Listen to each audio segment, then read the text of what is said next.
Hi everyone, Angie here. It's been quite some time. It's been 223 days since my son, Landon, passed away.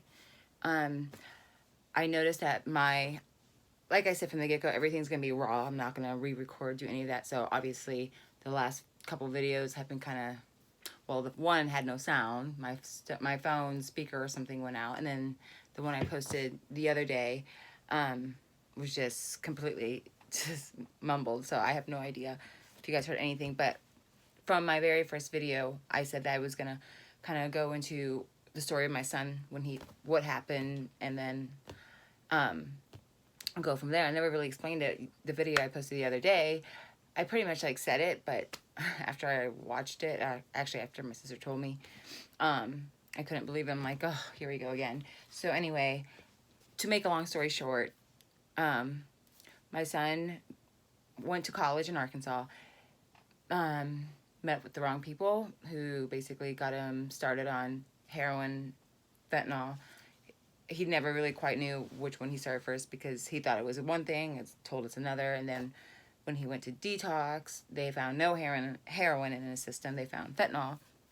And then after that, I sent him to, he was in detox for about 4 or 5 days. Sent him to a rehab facility in California, Newport Beach, to the Pillars treatment center there, which they were phenomenal. They did so much, and I was shocked, and they explained why. And so he was there for about 4 months, and then he came back home.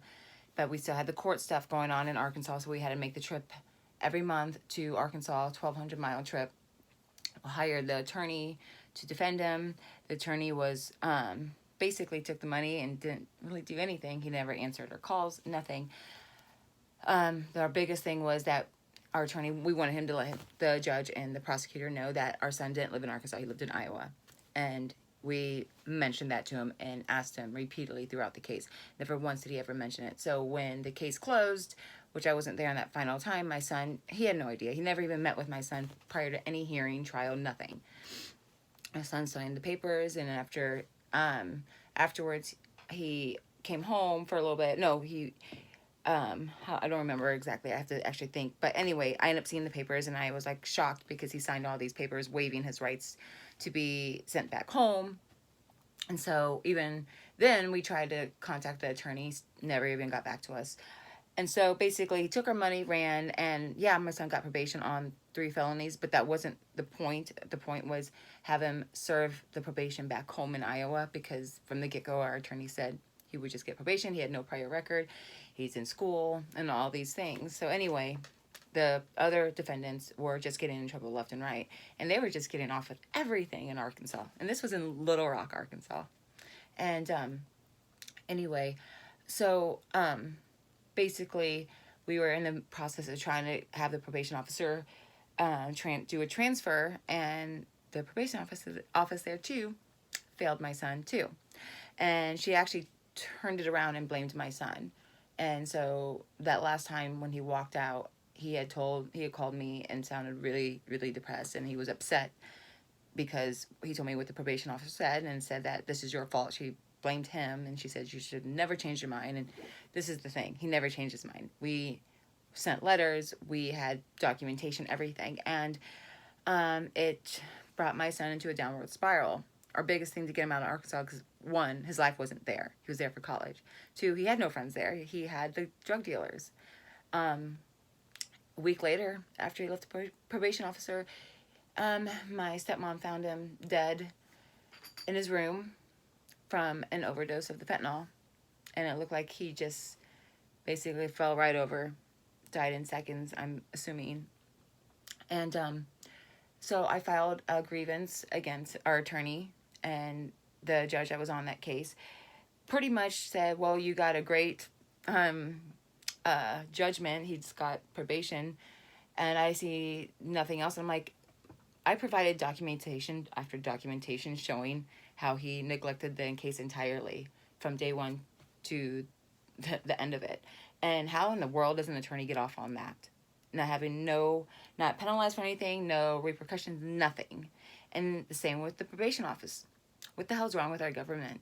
I buried my child. It didn't just affect me, the mom. It affected his sisters, his brother, his friends, his grandparents, aunts, uncles, everybody in his life. It affected all of us. I don't get it. I buried their dad 12 years ago from a heroin overdose. And now here I am at my son's age of 20. I buried him next to him. And now even the cemetery is trying to overcharge us. It's like one thing after another. What the hell is wrong with America? Trump, why are you doing anything about this?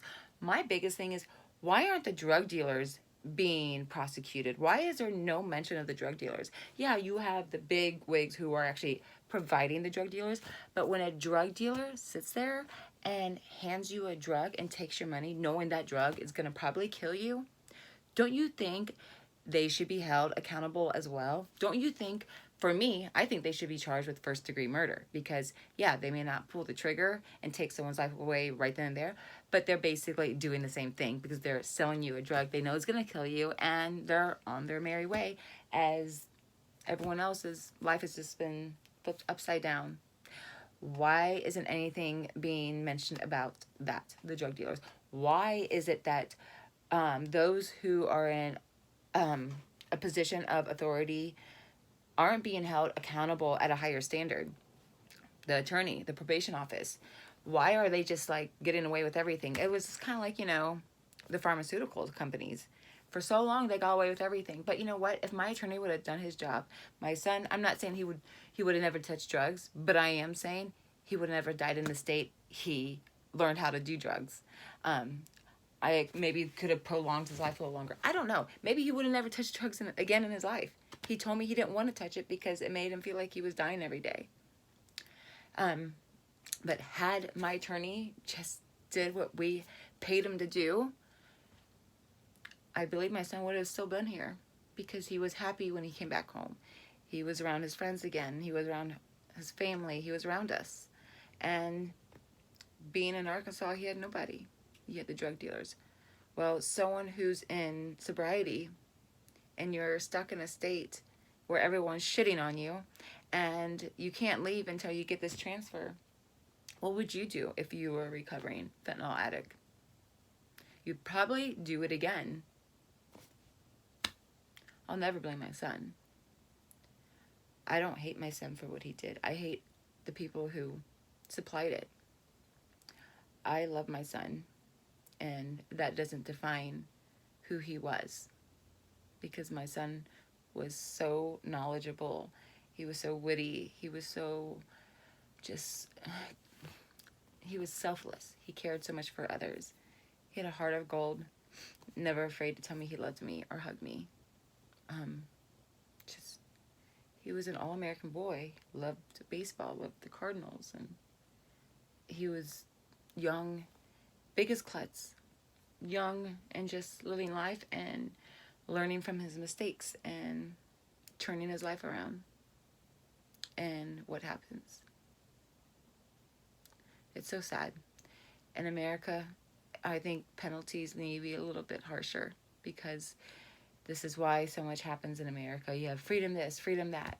Yep, you have freedom to die too. You have freedom to sell them that drug because you know it's going to kill them. And so far, no one to date has mentioned drug dealing.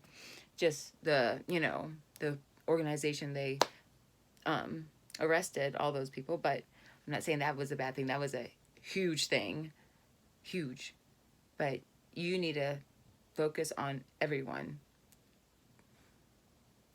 As I said, I would end every video with the quote I used to say to Landon. The world is your oyster. Till next time, friends. I'll talk to you then. Have a good week.